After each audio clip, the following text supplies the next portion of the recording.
on the day tuna shooty podcast ni the day that Joe Mfalme amekuwa released unconditionally. But now the story is he's been released because he's supposed to turn state witness. So ye na wale makara watatu plus 3 of his team they are turning state witness against one guy. That's the same guy ulinani alitaja akiwa hapa Maria Mama Raya alitaja akiwa hapa akisema anamjua Ballo. Do you know Ballo? I know Ballo. Yeah. So umesikia wana turn against ye? I didn't know that. Unajua sasa mimi sinakwambia yes, kwanza nafu unajua sasa nilifika blanket kitu 6 hivi. So say from the last time I was online to check anything ilikuwa kama jana 4 p.m. Yeah. So since 4 p.m. I don't know. Anyway, I know Ballo, I know Joe Mfalme as well. I've worked with Joe for many years. Ballo I know him from the social space. Nimse si uongea. Yeah. He invites me to play football with them at sometimes I play football. So nimse najua from the scene. Yeah. With Joe I don't know. I still don't know what really happened. I think what we all the information we know is what is available online. Yes. All we know is somebody was beaten and murdered who happens to be a DCI officer. Yeah. Regardless of who the person is, someone was murdered in an altercation. Now mimi from my own experience working with Joe for many years, sitting once or twice. I booked Joe for many gigs. Joe is a friend. Like sitting I wouldn't say Joe is a close friend. We talk all the time. We could go for years even without talking. But Nimse, I can pick up my phone and call. Nimse, I can text. I think the last I spoke to Joe was a few months ago because I wanted to know whether he still teaches DJing because it's something I have interest in. And I can no, actually he never does it. But there's people he works with who teach it. I can refer. That's the last conversation I had with Joe. But from my own experience with Joe is, I just know Joe is professional, keeps time. Joe, I've never had to argue with Joe about anything. Does what Joe needs to do. Nimsame nyamaza. Joe nimpige mastori uende utanidu kuongea sana. It's just a chill dude. So when I saw this I was a bit shocked kidogo. But things happen. You can't teach a human being how to react. Like if whatever happened and for instance if I slapped you now, I can't teach you how to react to a slap. So I really don't know what happened. I hope maybe the only thing nazasema tu ni I hope when this is in court now we're able to know exactly what's in the court. So that we know away from what has been reported. I hope the court can make it public. Sijui kama Kenya unaweza ingia kwa portal ya judiciary upate hizi makesi. I don't know. Hiyo ndio kitu moja sijuagi. I actually don't know. Maybe zingine high profile ones. But also hii ndio part yenye sasa journalists wanafaa kutusaidia kidogo. And that's why I love the space yenye tuko. My hope is nilikuwa na hope maybe akina Kido, akina Kenya Online Media, maybe wako court leo something. Because if you're media and you're in court, you can, I think you get copies and you can get access to the judgments and whatnot. So I'd like to know what really happened. But someone died and justice needs to be served. So I don't know whether ni wasewa Joe, I don't know kama ni yao makarao, but ukiniambia saizi eti wote wanatan witness so wote wanakuwa state witness against Ballo sasa. Because ilikuwa NTV Kenya alisema DPP orders that Alan Ochieng aka Hype Ballo be charged with the murder of DCI officer Felix Kitosi. Alafu DJ Mfalme turns state witness. So the DPP has ordered that alafu nani anastand witness after the DPP closed this file. So tulikuwa na lawyer fulani hapa naitwa Levi Mnyeri. So one of the things that Levi said alikuwa anasema the worst that can happen is it's a manslaughter case because nani hakutoka, his intent was not to kill him. You see, so alikuwa anasema even if it's Joe, the worst angechajiwa nayo ni manslaughter. Manslaughter ile accidental. Like you didn't plan to but you still end like unzafungwa even 1 year, unzafungwa 12 years. It's not as long as a murder charge. Premeditated one. But now comes the story of friends.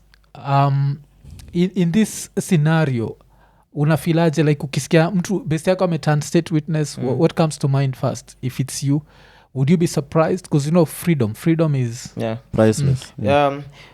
I think also it depends on a few things. For instance, Ballo.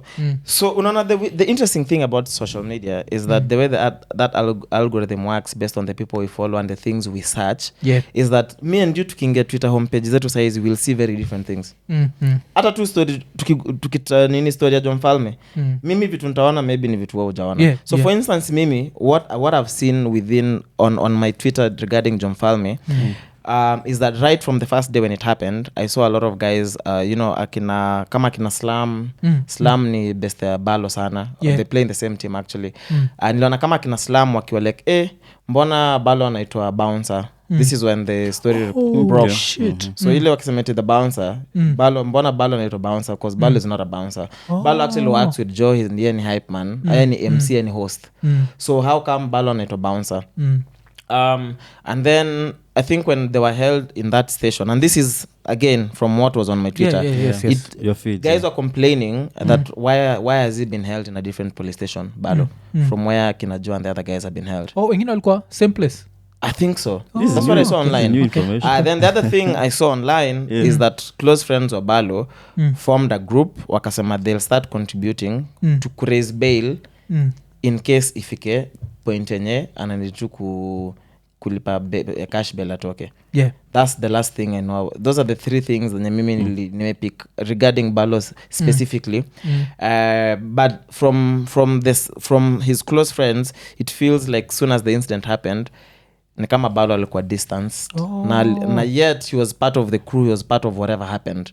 But it feels like he was secluded kidogo. So now when you say this now, it's sort of, if you add 1 + 1, it sort of starts to make sense. Mbona anaitwa bouncer, nika sasa something happen hapa then iya anaitwa bouncer. Kwa like yani si bouncer, yani ni coast kwa show bro. Unaona? Yani mswa kubounce tu. So wacha tuangalie statement. So kwa statement Joe Mfalme alisema, dear friends, supporters and well wishers, we want to sincerely thank you for having stood firmly with DJ Joe and his team during this challenging time. We are relieved and do welcome the outcome of the investigation carried out as they've exonerated DJ Joe Mfalme and his team, Eric Kariuki and Samuel Wanjiru. As a result of the outcome of the investigations, DJ Joe Mfalme, Eric Kariuki, Simon Wanjiru have been unconditionally released today by the court sitting at Kibera. We have advised our legal representatives to follow up with Alan Ochieng's case and provide legal assistance. Our thoughts and prayers continue to be with Inspector Felix Kitosi family, and we extend our most heartfelt sympathies. Thank you for your prayers, continued support, God bless. So kuna hiyo part ya our legal representatives to follow up with Alan Ochieng's case. Alafu unajua kale kamjaka ndani yangu Alan Ochieng ndio Ballo sasa ndio anaita Ballo. Kale kamjaka ndani yangu kalikuwa, kwani alikufa na mawe? Kwa nini mjalua? Kwa nini mjalua na baki na hii naoma?